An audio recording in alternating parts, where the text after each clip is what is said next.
இப்போ உன் உடம்பு பரவாயில்லையா? ரொம்ப மோசமா இருக்கு. நான் இங்க வந்து எவ்வளவு நாள் ஆகுது? இதுக்காக நாங்க உங்ககிட்ட காசெல்லாம் கேட்க மாட்டோம்.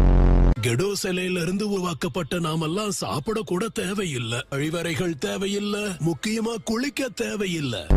இதெல்லாம் தேவையில்லாம உங்களோட சேர்த்தீங்க. நாங்க தான் இங்க உன்னை பாத்துக்க போறவங்க. யாராவது ஒருத்தர் பேசுங்கயா. நீ எழுந்திருச்சதுக்கு அப்புறம் உனக்கு துணையா இருந்து உன்னை குணப்படுத்த வேண்டிய பொறுப்பு எங்களுக்கு இருக்குன்னு மாதரா சொல்லியிருக்காரு. அவர் காவலுக்குன்னு விட்டுட்டு போன பொம்மைங்க ரெண்டும் சேர்ந்து இங்க இந்த கத்து கத்திக்கிட்டு இருக்கு. இவரு எப்படி அங்க நிம்மதியா தூங்கிட்டு இருக்காருன்னு தெரியலையே. இங்க இருந்து வெளியே போக வழி தெரியுமா? உன்னை இங்க கூட்டிக்கிட்டு வந்தோம். அதுக்கப்புறம் மாதராவும் அந்த வழிய பெரிய பாறையால அடைச்சிட்டாரு. பாறையால அடைச்சிட்டாரா? அது ஒரு பக்கம் இருக்கட்டும், நீ தூக்கத்துல ரின் ரின் ரின்னு உளறிக்கிட்டே இருந்தியே. உனக்கு அடிபடுறதுக்கு முன்னாடி துணி துவைக்கிற பவுடர் வித்துட்டு இருந்தியா என்ன?